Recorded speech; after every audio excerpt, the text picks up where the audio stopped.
인터넷에서는 이 가짜 뉴스가 참 많이 나옵니다. JTBC에서는 팩트 체크라는 뉴스 코너가 있을 만큼 우리가 보아도 이것이 진짜인지 이것이 가짜인지 알 수 없는 부분들이 참 많습니다. 너도 나도 이것이 진짜인 마냥 쏟아내고 있죠. 이렇게 쏟아지는 이 세상 가운데 또 그럴싸한 또 그런 모습을 띠고 가짜 뉴스들이 흘러나오고 있습니다. 이 시대를 살아가는 그리스도인들에게도 다양한 정보와 말들이 들리고 있습니다. 그러나 우리 믿는 자들은 진리 아닌 것에 쓰러지는 자가 아니라 하나님의 말씀, 진리이신 하나님의 말씀으로 살아가길 간절히 축원합니다. 오늘 말씀에서 나오는 이 아람 국가는 지금의 시리아 국가를 말하고 있는데요. 이 시리아 왕이 아주 미칠 지경이었습니다. 이스라엘 그 조그마한 나라를 치기 위해 참모들과 작전 회의를 하고 군대를 보내게 되면 이스라엘 군인들이 미리 알고 그 자리에 나와서 그 길목을 지키고 있었던 것이죠. 열왕기하 6장 10절에서 11절까지의 말씀을 보면 이렇게 말하고 있습니다. 이스라엘 왕이 하나님의 사람이 자기에게 말하여 경계한 곳으로 사람을 보내 방비하기가 한두 번이 아닌지라. 이러므로 아람 왕의 마음이 불안하여 그 신복들을 불러 이르되 우리 중에 누가 이스라엘 왕과 내통하는 것을 내게 말하지 아니하느냐 하니, 왕 입장에서는 번번이 작전이 탈로 나고 있는 것을 느끼고 있었던 것이죠.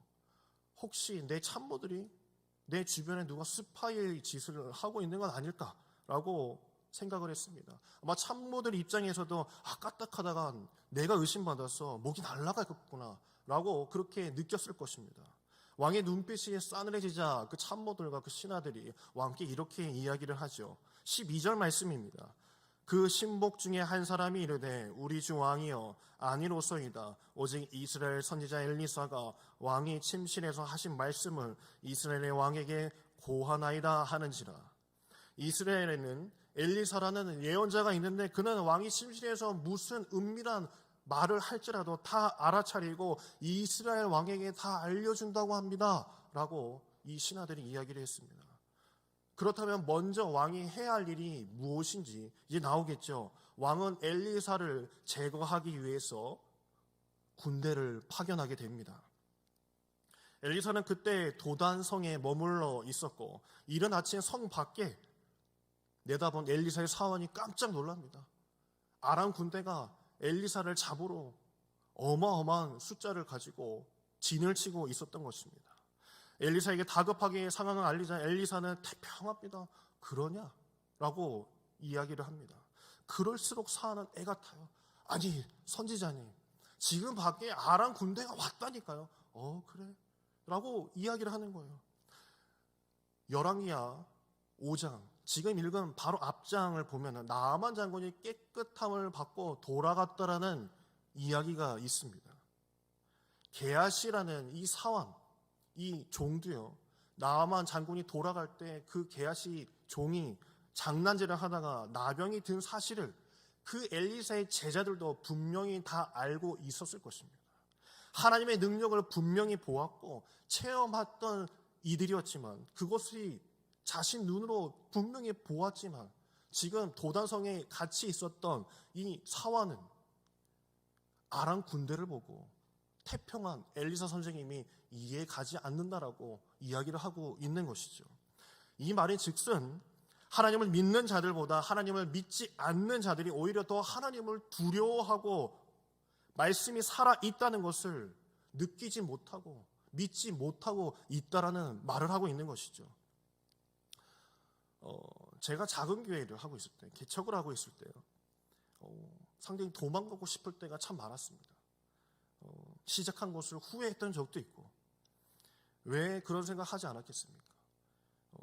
제가 언젠가 예배 시간에 했던 것 같은데 언제 한지 기억이 나지 않으니까 제가 작은 교회 이제 지하 예배실에서 이제 예배를 드리면 사람이 없어요. 새벽 기도 때도 사람이 없어서 저 혼자 그냥 설교하고 찬양하고 그렇게 끝내고 할 때가 있단 말이죠. 아무도 없는데 제가 설교를 하면은 너무나 힘이 되니까 저희 딸아이가 이제 가지고 놀던 막 주주인 인형 이렇게 있으면은 그거 저기 앞자리에다가 이렇게 앉혀놓고 이제 제가 그 이제 인형에 대고 이제 설교를 하는 거예요. 우리 자매님, 오늘도 평안하셨냐고 하면서 이제 그 대상을 놓고 이제 설교를 하고 이제 예배를 드렸던 것이죠. 그러던 중에 이제 친구들이 만나자라고 이제 연락이 왔어요. 솔직히 나가기가 싫더라고요. 이 나가면 야 너는 어떻게 지내냐 그러면 내가 목회를 하는데 몇백 명이 오고 내 개척을 하니까 쏟아져 오더라 라고 이야기를 하고 싶은데 내가 뭐 주주인형 놓고 내가 예배 드린다라고 어떻게 이야기할 수 있겠어요. 그러니까 나가기 싫었지만 이제 또 불알 친구들이니까 뭐 상관없이 나갔죠. 이 진짜 친한 친구들은 예의라는 게 없습니다. 허물없이 막 이렇게 이야기를 하잖아요. 그치? 네가 그럴 줄 알았다. 네가 뭐 개척한다 그럴 때 뭐 네가 뭐 얼마나 뭐 하냐 뭐 이런 식으로 막 이렇게 쏴붙이는 친구들도 있었고 막 그랬어요. 이제 제 친구들도 이제 예수 믿는 사람들도 있었지만 예수 안 믿는 불신자들도 이제 많거든요. 그 친구들 중에 이제 남수라는 친구가 있어요. 그 친구가 이제 뜬금없이 이제 그러더라고요. 야, 너 하나님이 진짜 너 아버지 맞아? 그러는 거예요. 걔는 교회를 한 번도 가본 적이 없어요. 근데 자기 스스로는 나는 성경을 다 읽어봤어. 나는 지식으로는 다 알아. 난 알아. 라고 하는 친구가 저한테 이렇게 묻은 거예요. 사랑스러운 아들이 아니라 널 보니까 이상하게 너는 그냥 노예 같은데? 라고 저한테 이야기를 하는 거예요. 너 왜 이렇게 하나님의 일을 한다고 하고 목사한다고 하면서 왜 이렇게 안절부절이야? 라는 말을 하는 거예요. 그것도 교회 한 번 안 나온 애가 저한테 그런 이야기를 하는 거예요. 믿지도 않는 친구가 그러니까요. 어이가 없긴 한데 맞는 말이더라고요. 내가 하나님 아버지를 나의 아버지라 고백하고 내가 주님을 믿고 주의 길을 따라 나선다는 사람으로 섰는데 오히려 내가 안절부절하지 못하고 내가 부끄러워하고 하나님 앞에 서는 것을 당당히 하지 못한다는 것, 내 친구들 앞에서조차도 그것을 말하지 못한다는 그 자체가 맞는 말이기 때문에 더 가슴을 후벼 팠어요. 우리에게 두려움이 생긴다면 우리도 이와 같은 질문을 해야 합니다. 내가 정말 하나님의 자녀가 맞나? 세상 사람들은 이렇게 얘기해요. 저한테도 친구들 이렇게 얘기하거든요. 야, 네가 믿는 하나님한테 꼭 좀 기도해 주라. 네가 믿는 하나님은 진짜인 것 같으니까 기도 좀 해줘. 알았지? 지나가면서도요. 저희 아까 그 작은 교회에서도 가끔 이제 교인은 아니고 손님들이 가끔 찾아오실 때요. 이런 손님들이 많아요. 제가 이제 상가 밀집 지역에 있었어요. 그때 이제 주변에 이제 식당 하시는 분들이 내려오셔가지고 아이고 전도사님 하면서 기도 좀 해줄래요? 뭐 그래요. 그러면 무슨 기도를? 그러면 그 사장님들 이렇게 얘기해요. 술 좀 많이 팔게 해달라고. 술 좀 많이 팔게 해달라고. 이렇게 기도 제목을 놓는 거예요. 그러면 뭐 난감하죠. 이걸 진짜 술 많이 팔게 해달라고 기도를 해야 된다. 뭐 이런 경우 있죠. 세상 사람들도요. 우리가 직접 물어보진 않지만 그들의 마음속에도 신이 존재하고 있고 하나님이라는 존재가 살아 역사한다는 것을 교회를 보고 알고 있습니다. 오늘 말씀에서도 엘리사는 사안의 마음을 안정시키면서 하나님께 그의 눈을 열어달라고 17절에 보면은 이야기를 하고 있습니다. 영의 눈이 열리자 그 시종은 온 언덕에 가득 찬 엘리사를 호위하고 있는 불말과 수레를 보았습니다. 성경은 아주 재빠르게 그가 또 기도하자 시리아 군인들의 눈이 어두워져서 앞을 보지 못하게 되었습니다. 18절입니다. 아람 사람이 엘리사에게 내려오매 엘리사가 여호와께 기도하여 이르되 원하건대 저 무리의 눈을 어둡게 하옵소서 하며 엘리사의 말대로 그들의 눈을 어둡게 하신지라. 여기서 어둡게 했다라는 것은 눈을 아예 멀게 했다는 것이 아니라 히브리어로 어둡게를 쌈베르라고 읽습니다. 그 뜻이 그냥 갑작스럽게 빵 하면서 그냥 눈이 살짝 먼 것이죠. 아람 군대는 이 자욱한 안개와 같은 그 눈 속에서 갈피를 잡을 수 없는 그 상황 속에 빠지게 됩니다. 그때 19절에 보면 이렇게 말씀을 하고 있어요. 엘리사가 그들에게 이르되 이는 그 길이 아니오 이는 그 성읍도 아니니 나를 따라오라. 내가 너희를 인도하여 너희가 찾는 사람에게로 나아가리라 하고 그들을 인도하여 사마리아에 이르니라. 이것도 참 이해가 가지 않는 부분이에요. 여러분 혹시 이 말씀을 읽으면서요, 따라오라고 했으니까 따라가나 보다라고 생각하면요, 잘못 읽고 계신 거예요. 눈이 멀었으면요, 빨리 군대를 불러다가요, 눈먼 사람들, 잠깐 눈먼 사람들을 다 죽이는 게 정확한 판단이고 해야 할 일입니다. 그런데 엘리사는 길을 안내해 주겠다라고 하면서 그들을 사마리아 성으로 이끌고 들어오게 됩니다. 20절 말씀입니다. 사마리아에 들어갈 때에 엘리사가 이르되 여호와여 이 무리의 눈을 열어서 보게 하옵소서 하니 여호와께서 그들의 눈을 여심해 그들이 보니 자기들이 사마리아 가운데 있더라. 지금 엘리사를 잡으러 왔다가 갑자기 눈이 멀게 되고 또 엘리사가 나를 따라오라 해가지고 그 아람 군대 모든 병사들이 사마리아 성으로 딱 들어갔는데 사마리아 성 안에 딱 들어가 있는 상태에 눈을 떠라라고 했을 때 눈을 떠보니 자신들은 칼 손에 얻고 사마리아 성 가운데에 지금 포위가 되어져 있었던 것입니다. 칼 한번 써보지 못하고 포로가 된 것이죠. 이 순간 가장 기뻐할 사람이 누구일까요? 바로 이스라엘 왕입니다. 그는 엘리사에게 이렇게 묻습니다. 21절입니다. 이스라엘 왕이 그들을 보고 엘리사에게 이르되 내 아버지여 내가 치리이까 내가 치리이까. 엘리사를 두고요 왕이 야 우리 아버지요, 눈을 멀게 하고 제 아빠 선지자를 보고 아버지라고 칭합니다.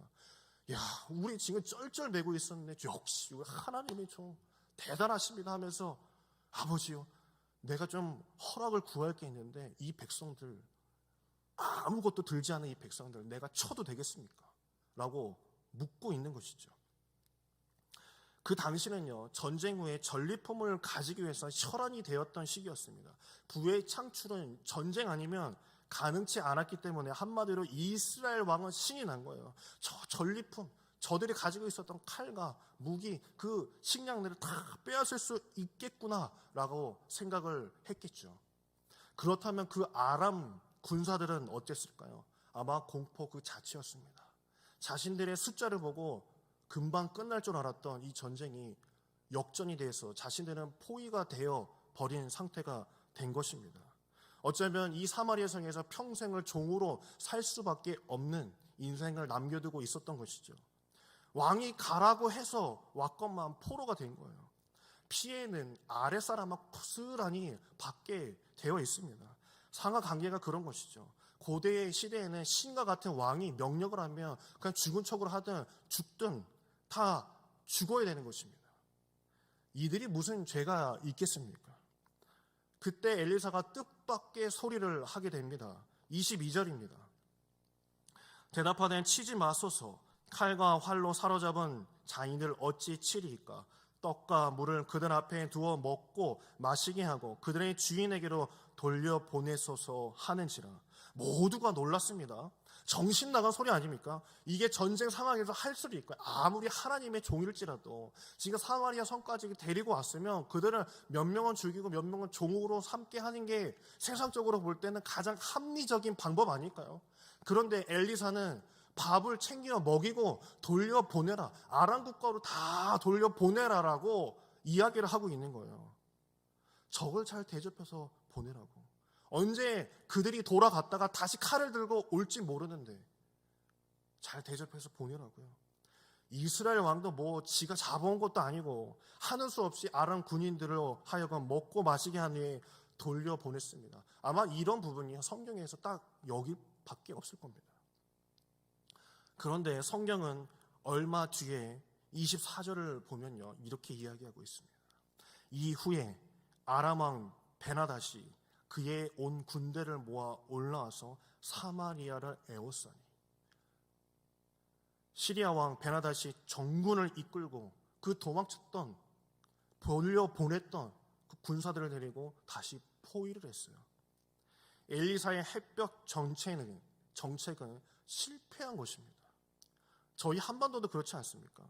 저기 윗동네 어느 정권마다 다 다르잖아요. 윗동네 햇볕 정책으로 햇볕을 쫙 쬐어줘가지고 이 나그네가 이 도포를 벗기는 그런 정책을 펴는 정권이 있는가 하면 에이 쟤네들은 또 미사일 쏠 거야 하면서 햇볕 정책 싫어하는 정권도 다 있어요. 지금 그런데 이 상황이야. 거 봐라. 지금 핵미사일 쏘는 거 봐라. 라고 하는 거랑 똑같은 거야.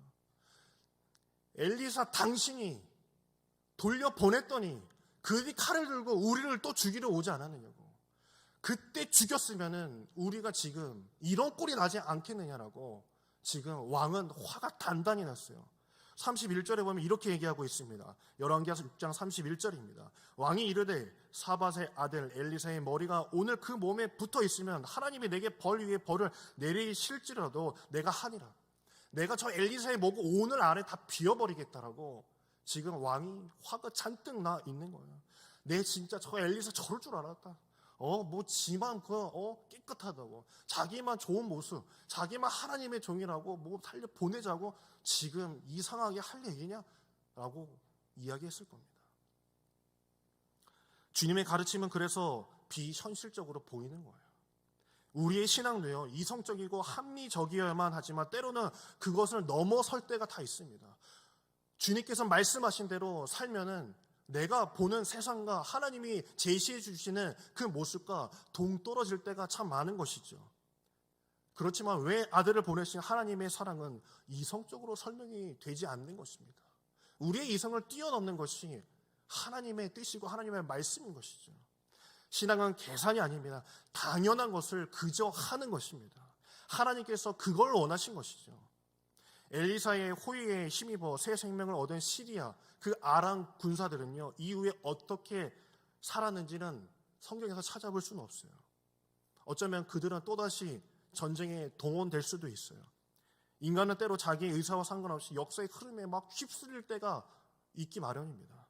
하지만 그럼에도 불구하고 그 고대 시대에 그런 호의를 경험한, 내가 포위를 당했는데 말이야, 아람 국가에 자기가 돌아가서 내가 하나님이라는 신, 그 신이 나에게 밥을 베풀어주고 나를 살려주었어.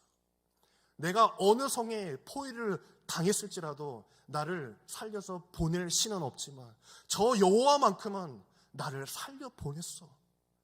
그것을 그 나라에 가서 이야기하지 않았겠습니까? 그 많은 증인들이 있었는데 아마 그 호의를 경험한 그 군사들은요, 그들의 삶 이전과 그 이후는 분명히 달랐을 것입니다. 하나님을 대하는 것이 분명히 달랐을 것입니다. 저희 아버지와 저희 작은 아버지는 이 나이 차이가 좀 나십니다. 그래서 저희 아버지께서 이제 할아버지께서 돌아가시면서 그 가장 노릇을 많이 하셨죠. 이 가정 중에 자녀가 유학을 가면 돈이 어마어마하게 듭니다. 저희 작은 아버지께서는 지금 UMC에서 목사를 하고 계시거든요. 제가 어렸을 적에 유학을 떠나셨어요. 이제 바로 결혼을 하시고 떠나셨죠. 이게 유학을 가서 이제 알바를 하고 이제 해도 이게 모자르잖아요. 또 큰일이 벌어지게 되면 사건이 있으면 돈을 보내야 되는데 이 돈 어디다가 이제 요구할 데가 없으니까 형님한테 이제 이야기하는 거예요. 저희 아버지께 얘기하는 거죠. 도와달라고. 버티다 이제 도와달라고 하면 또 저희라고 뭐 넉넉했겠습니까? 뭐 목사 가정이 넉넉했을까요? 제 여동생이 어렸을 적 했던 얘기가 아직도 기억이 나요. 엄마, 우리 집 왜 이렇게 가난해? 라는 이야기를 하더라고요. 그 이야기를 들은 어머니의 마음이 어땠을까요? 아주 무너져 내렸을 거예요. 그런데 그때 저 미국에 좀 돈을 보내야 되는 상황이 되는 거예요. 이런 상황을 어떻게 해야 될까요? 저희한테는 티를 내진 않으셨어요. 그 느낌으로 이제 저희도 이제 느끼게 되는 거죠. 우리 새끼들도 못 먹이고 못 입히는데 미국에 돈을 보내야 되나? 이 어머님도 아마 힘드셨을 거예요. 제가 볼 때는 아마 아버지도 꽤나 눈치 보셨겠죠. 이것도 시동생한테 또 보내자고 하면 이거 어떻게 될까? 보내긴 해야 되는데 처자식한테 미안하고 또 걱정이셨겠죠. 하지만 눈물을 머금고 아마 어머님께서는 도와주셨을 거예요. 몇 번 또 많이 도와주신 것 같아요. 그리고 얼마 후였어요. 제가 어렸을 때 그 무렵이죠. 돈을 막 보내고 할 그 무렵이요. 아마 어머님께서는 막 폐물 같은 거 좀 팔지 않으셨을까 생각이 되거든요. 그게 왜 그러냐면 수요 예배, 저녁 수요 예배 때 저랑 제 동생이랑 집에 머물고 있었어요. 저희 교회 이제 꼭대기에 이제 저희 집이 있었거든요. 그런데 그 집에 있는데 똑똑똑 누가 거리는 거예요. 누구세요? 하니까 어떤 청년이 어떤 형이죠, 형. 그 청년이 엄마가 수요 예배 헌금을 안 가지고 오셨대. 그래서 내가 대신 가지러 왔어. 라고 하는 거예요. 뭐 저는 뭐 어렸으니까. 아, 그래요? 들어오세요. 저희 엄마 장롱은 저깁니다. 라고 친절하게 다 소개를 해준 거예요. 그래서 그 청년이 저희 엄마 장롱을 막 뒤지기 시작하는 거예요. 저도 이제 생각은 했죠. 수요 예배 헌금을 했었나? 근데 도둑인 거죠. 도둑이었어요. 도둑이 들어와서 막 어머니 장롱 열어가지고 막 뒤지기 시작하는 거예요. 근데 안 나와. 폐물, 뭐 돈 다 갖다 미국에 다 갖다 보냈으니까 없는 거예요. 근데 또 그때 마침 이거 진짜예요. 마침 제 여동생이 선풍기에 손을 싹 넣었다가 하면서 손을 싹 비웠어요. 그 피가 막 철철 나는 거예요.